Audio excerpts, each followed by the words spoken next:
O Brasil fechou o ano de 2016 com 174 casos de agressão a pelo menos 261 profissionais de veículos de comunicação. Isso é o que aponta uma pesquisa da Associação Brasileira de Emissoras de Rádio e Televisão. O número coloca o Brasil como o 10º país mais perigoso para profissionais da imprensa e o 2º da América Latina, atrás apenas do México. De acordo com a pesquisa, houve aumento de 60% no número de casos entre 2015 e 2016. E para falar sobre esse assunto, nós vamos conversar agora com o advogado Vandelino Cardoso. Boa tarde, doutor Vandelino. Obrigado por estar aqui conosco. Obrigado pelo convite. A situação é tão grave assim, o Brasil, de fato, representa um país, a sua sociedade, de fato, representa um risco tão grave para os profissionais da imprensa? Guilherme, infelizmente, essa é a realidade que nós vivemos. Nós tivemos agora um exemplo clássico e simples, recentemente nos últimos dias, de uma emissora de TV que, lamentavelmente, ela demonstrou que nos anos de 2015 e 2016, o Brasil está colocado num ranking mundial, num patamar extremamente avançado de agressão aos jornalistas e aos profissionais de um modo geral que praticam a atividade da imprensa. Então, observou-se que no ano de 2015 e no ano de 2016, houve um aumento de mais de 62% no número de agressão. Essas agressões, elas têm sido de forma ostensiva, tanto pode ser de caráter de crimes contra a honra, que posteriormente nós falaremos, e inclusive pode ser também associado à ameaça velada e uma agressão física no momento que o jornalista ou os profissionais da imprensa estão praticando determinados atos no exercício legal da profissão. Por regiões do país, há como a gente apontar quais são as mais perigosas, de acordo com a pesquisa? Na realidade, o que tem mais demonstrado são nos estados do Sudeste e uma parte do Sul e do Nordeste. Inclusive, nós tivemos exemplo de jornalistas concedendo entrevista numa rádio e que ele já estava sendo devidamente monitorado e no instante em que ele deixou a rádio, no momento em que houvera terminado a atividade profissional dele, quando ele estava já na parte de fora dos estúdios, ele foi alvejado com um tiro mortal. Então, esse crime é de quando? Esse crime é de aproximadamente uns 2 anos. Então, quer dizer, esse fato ele tem ocorrido com uma certa frequência. Agora, é importante ressaltar, se você me permite, até gostaria de transmitir isso ao ilustre telespectador, que a constância desses fatos, eles têm ocorrido de uma forma muito veloz.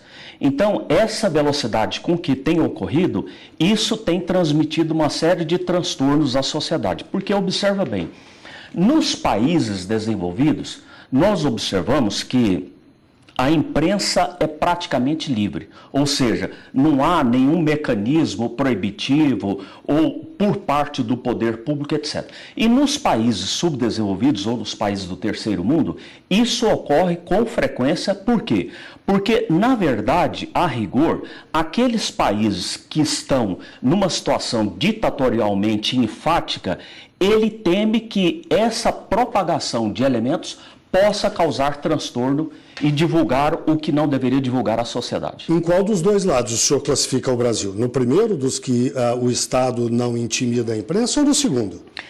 Olha, é uma situação não necessariamente de um polo a outro, que eu não creio necessariamente que o Brasil tem sido um país intimidatório com relação à imprensa livre, à participação das pessoas, etc. Mas, por outro lado, também deveria dar mais ênfase, mais segurança aos jornalistas e aos profissionais operadores da imprensa de um modo geral. Por quê? Porque, eventualmente, nós temos observado uma certa agressão.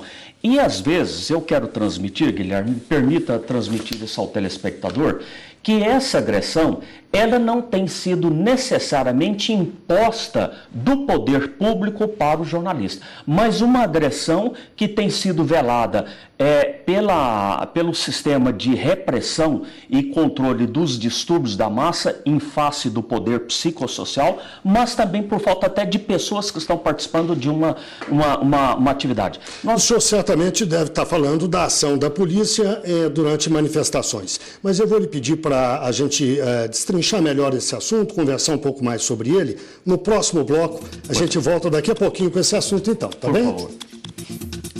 Nós voltamos a conversar com o advogado Vandelino Cardoso sobre os crimes contra a liberdade de imprensa no país. Doutor Vandelino, no bloco anterior, o senhor se disse preocupado com eventuais atos de violência contra profissionais da imprensa e até cerceamento do trabalho desses profissionais em algumas situações. Isso tem ocorrido com frequência no Brasil? Qual é a medida da gravidade desses casos?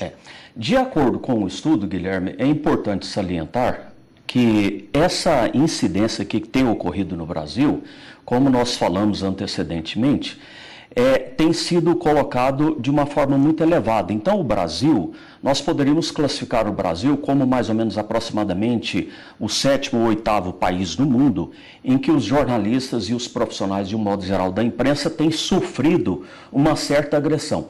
E essa agressão, ela tanto ocorre nas atividades do controle de distúrbio e ocorre também de certas pessoas detentores de poder que às vezes, eventualmente, eles se sentindo que o desgaste da imagem dele para a sociedade tem sido afetada, ele às vezes possa desempenhar um certo movimento, uma certa atividade intimidatória para poder tentar afastar o jornalista daquele foco daquela matéria. Como é que se corrige isso? Bom, vamos analisar uma série de fatores que nós temos uma série de elementos de natureza jurídica que podem ser utilizados para aplacar situações dessa natureza. Primeiro, vamos considerar uma hipótese que o jornalista ele estava fazendo uma cobertura de uma atividade, de uma manifestação de caráter político ou ideológico, etc., e que nessa atividade ele sofre uma intervenção, uma agressão física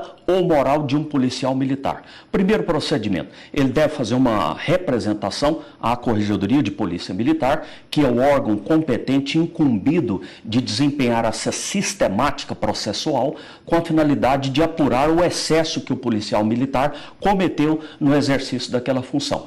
E se ele for vítima de um crime de injúria, calúnia ou difamação, ele pode contratar um advogado e ingressar com a queixa-crime para apurar. É um crime de menor potencial ofensivo, mas isso gera um grande desgaste para a imagem do profissional, porque ele fica exposto a uma situação de vulnerabilidade em relação à sociedade. E esse desgaste é que impõe a ele uma situação de constrangimento. Agora, em algumas situações, o profissional recorre à corregedoria, faz a denúncia, mas não tem o seu pleito resolvido. Ele tem que procurar a justiça nesse caso, é isso? Sim. Necessariamente, o que ocorre? De uma forma geral, os órgãos de corregedoria da Polícia Militar são órgãos geralmente sérios e que eles apuram essas irregularidades praticadas pelos policiais militares no exercício da função. Mas se eventualmente o ofendido ele se sentiu que aquela punibilidade sob a ótica administrativa não fora suficiente para que impusesse uma penalidade dentro dos pressupostos elementares daqueles danos sofridos, ele pode ingressar com ação judicial para ter esses danos reparados e para o enfrentamento dessas atividades que ele for vítima no exercício da função. Doutor Vandelino Cardoso, muito obrigado pela sua entrevista e até uma próxima. Até a próxima. Muito obrigado.